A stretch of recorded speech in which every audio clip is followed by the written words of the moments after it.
ಪದ್ಮಭೂಷಣ, ಕರ್ನಾಟಕ ರತ್ನ, ಬಸವಶ್ರೀ ಪುರಸ್ಕೃತ, ತ್ರಿವಿಧ ದಾಸೋಹಿ, ಮಹಾಶಿವಯೋಗಿ, ಶ್ರೀ ಪ್ರಸ್ವರೂಪಿ, ಪರಮ ಪೂಜ್ಯ ಡಾ. ಶ್ರೀ ಶ್ರೀ ಶ್ರೀ ಶಿವಕುಮಾರ ಮಹಾಸ್ವಾಮಿಗಳರವರ 119ನೇ ಜಯಂತಿ ಹಾಗೂ ಗುರುವಂದನ ಮಹೋತ್ಸವವನ್ನು ಶ್ರೀ ಸಿದ್ಧಗಂಗಾ ಮಠದ ಹಳೆಯ ವಿದ್ಯಾರ್ಥಿಗಳು ಮತ್ತು ಹಿತೈಷಿಗಳು ಸಂಘ ಹಾಗೂ ಸಮಸ್ತ ತಾಜಲಾಪುರ ಗ್ರಾಮಸ್ಥರಿಂದ ವತಿಯಿಂದ ಹಮ್ಮಿಕೊಳ್ಳಲಾಗಿತ್ತು.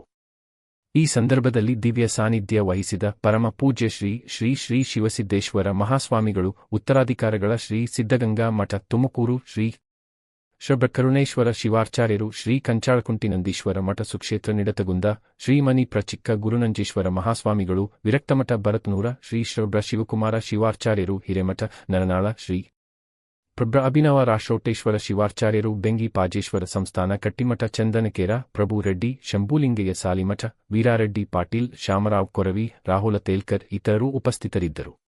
ಸಂಸ್ಥೆಯನ್ನು ಸ್ಥಾಪಿಸಿ ಈ ನಾಡಿಗೆ ಸ್ವಾತಂತ್ರ್ಯ ಬರಬೇಕಾದ್ರ, ನಮ್ಮ ಜನಗಳು ಸ್ವತಂತ್ರವಾಗಿ ಬದುಕಬೇಕಾದ್ರ, ನಮ್ಮ ನಾಡಿನ ಜನರ ಭಾಗ್ಯದ ಬಾಗಿಲು ತೆಗಿಬೇಕಾದ್ರ ಇದಕ್ಕೆ ಏನು ಅಂತ ಈ ರೋಗಿಗೆ ಔಷಧ ಯಾವುದು ಅಂತ ಕೇಳಿದ್ರೆ ಶಿಕ್ಷಣ ಅಂತ ಕಂಡಿರ್ತಕ್ಕಂಥ ಯಾರು ಮಹಾಶಿವಯೋಗಿ ಅಂತ ಕೇಳಿದ್ರೆ ಅದು ಸಿದ್ಧಗಂಗಾ ಮಠದ ಉದ್ದಾನ ಶಿವಯೋಗಿಗಳನ್ನು ಮೊದಲು ಮಾಡಿಕೊಂಡು ಶಿವಕುಮಾರ ಶಿವಯೋಗಿಗಳು ಅದನ್ನು ವಿಸ್ತಾರವಾಗಿ ಇಡೀ ಕರ್ನಾಟಕದಾದ್ಯಂತ ಎಲ್ಲ ಮಕ್ಕಳಿಗೆ ಕೂಡ ಅಲ್ಲಿ ಆಶ್ರಯ ಸಿಗಲಿಕ್ಕೆ ಕಾರಣ ಆಗ್ತದೆ. ಆ ಉದ್ದಾನ ಶಿವಗಳು ಊರಿರ್ತಕ್ಕಂಥ ಬೀಜ ಹೆಮ್ಮರವಾಗಿ ಬೆಳೆಸಿ ಎಲ್ಲರಿಗೂ ಅದರ ಫಲವನ್ನ ನೀಡಿರ್ತಕ್ಕಂಥ, ನೆರಳನ್ನು ನೀಡಿರ್ತಕ್ಕಂಥ ಮಹಾಶಿವಗಳ ಇವತ್ತ ನಾವು ಸ್ಮರಣೆ ಮಾಡಿಕೊಳ್ತಕ್ಕಂಥದ್ದು ನಮ್ಮೆಲ್ಲರ ಮುಕ್ತಿ ಪ್ರಾಪ್ತಿಯಾಗುವಂತಹದ್ದು. ಮಹಾತ್ಮರನ್ನು ನೆನೆಯುವುದೇ ಘನಮುಕ್ತಿ ಪದಂ ಶಿವಾದವ ಅನ್ನುವ ಹೇಳುವಾಗೆ ಇವತ್ತ ನಾವು ಮುಕ್ತಿಗೆ ಭಾಜನರಾಗ್ಲಿಕ್ಕೆ ಸಾಧ್ಯ ಇದೆ. ಅಂತಹ ಮಹಾತ್ಮರನ್ನ ದಿನಂಪ್ರತಿಯಲ್ಲಿ ನಾವು ನೆನೆಸ್ಕೊಳ್ಬೇಕಾಗ್ತದೆ. ಸಿದ್ಧಗಂಗಾ ಮಠವನ್ನ ತೋರಿಸಿ ಇವತ್ತು ಸಿದ್ಧಗಂಗಾ ಮಠ ನಮಗೇನು ಕೊಟ್ಟಿದೆ ಅಂತಂದ್ರೆ ಅನ್ನದಾನಂ ಪರಂ ದಾನಂ ವಿದ್ಯಾದಾನಂ ಮದಪರಂ ಅನ್ನೇನ ಕ್ಷಣಕ ತೃಪ್ತಿ ಯಾವ ಜೀವಂತ ವಿದ್ಯೆಯ ಅಂತ ಹೇಳಿದ್ರು. ಅನ್ನದಾನ ಕೊಡುವುದು ಮುಖ್ಯ ಅಲ್ಲ, ಅನ್ನದಾನಂ ಪರಂ ದಾನಂ ಅಂತ ಹೇಳಿದ್ರು. ಮತ್ತೊಬ್ಬರಿಗೆ ಉಪಕಾರ ಮಾಡುವಂತ ಸ್ಥಾನ ಯಾವುದಾದ್ರೂ ಇದ್ರೆ ಅದು ಅನ್ನದಾನ. ಇವತ್ತು ಶಿವಕುಮಾರ ಮಹಾಸ್ವಾಮೀಜಿಯವರ ಹೆಸರು ಹೇಗೆ ಆಗಿದಪ್ಪ ಅಂದ್ರೆ ಒಂದು ರಾಮನ ಸುಲಕ್ ಬರ್ತಾ ಇದೆ.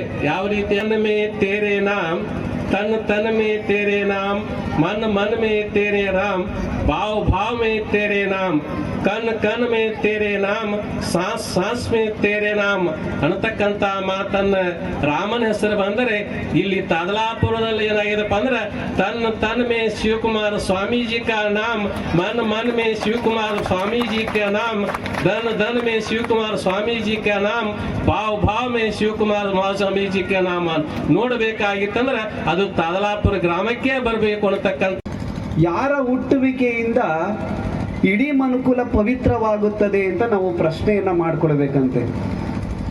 ಯಾರ ಹುಟ್ಟುವಿಕೆಯಿಂದ ಹೆತ್ತ ತಾಯಿ ಕೃತಾರ್ಥಳು ಎನಿಸಿಕೊಳ್ಳುತ್ತಾಳೆ ಅಂತ ನಾವೆಲ್ಲ ಪ್ರಶ್ನೆಯನ್ನ ಮಾಡ್ಕೊಳ್ಬೇಕಂತೆ.